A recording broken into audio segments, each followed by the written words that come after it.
ಆಧಾರ ನಿತ್ಯಂ ವದನಂ ಸದೈವಂ ಪೂರ್ಣೋವತಾಂ ನೈವ ಮತೈವ ರೂಪಂ ಕಾಚಿತ್ ಕದೈ ಪೂರ್ವ ಸದೈವ ರೂಪಂ ಗುರುರ್ವೈ ತ್ವಮೇವಂ ತ್ವಮೇವಂ ತ್ವಮೇವಂ.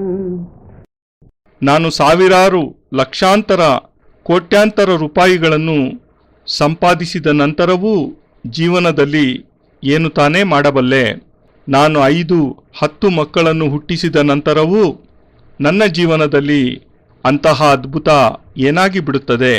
ನಾನು ನನ್ನ ಪತ್ನಿಯನ್ನು ಪ್ರಸನ್ನಗೊಳಿಸಿದ ನಂತರವೂ ಅಂತಹ ಅಮೂಲ್ಯವಾದದ್ದು ಅವಳಿಂದ ನನಗೇನು ತಾನೇ ಪ್ರಾಪ್ತವಾಗುತ್ತದೆ? ಕೇವಲ ಜೀವನದಲ್ಲಿ ದುಃಖ ಮತ್ತು ವೇದನೆಗಳಲ್ಲದೆ ನನಗೆ ಬೇರೇನೂ ಪ್ರಾಪ್ತವಾಗುವುದೇ ಇಲ್ಲ. ಕೇವಲ ಸ್ವಾರ್ಥ ಮತ್ತು ದ್ವೇಷಗಳಲ್ಲದೆ ನನಗೆ ಬೇರೇನೂ ಉಪಲಬ್ಧಿ ಸಿಗುವುದೇ ಇಲ್ಲ. ಇವರೆಲ್ಲ ಕೇವಲ ಮಾತ್ರ ನನ್ನ ಈ ನಶ್ವರ ಶರೀರದೊಂದಿಗೆ ಸಂಬಂಧ ಇಟ್ಟುಕೊಂಡಿರುವ ವ್ಯಕ್ತಿಗಳಾಗಿರುವರು. ಇವರಿಗೆ ನನ್ನ ಸುಖ ದುಃಖಗಳ ಬಗ್ಗೆ ಯಾವುದೇ ರೀತಿಯ ಚಿಂತೆ ಸಂಬಂಧಗಳೂ ಇಲ್ಲವೇ ಇಲ್ಲ. ನಾನಂತೂ ಈ ಜೀವನದಲ್ಲಿ ಈ ಸಮಾಜದಲ್ಲಿ ನನ್ನನ್ನು ನಾನು ಏಕಾಂಗಿ ಎಂದೇ ಭಾವಿಸುತ್ತೇನೆ. ನಾನೊಂದು ಒಂಟಿ ಪ್ರೇತವಾದಂತೆ ಒಂಟಿ ಪ್ರೇತವಾಗಿ ಅಲೆದಾಡುತ್ತಿರುವಂತಹ ಭಾವನೆ ನನ್ನಲ್ಲಿ ಮೂಡುತ್ತದೆ.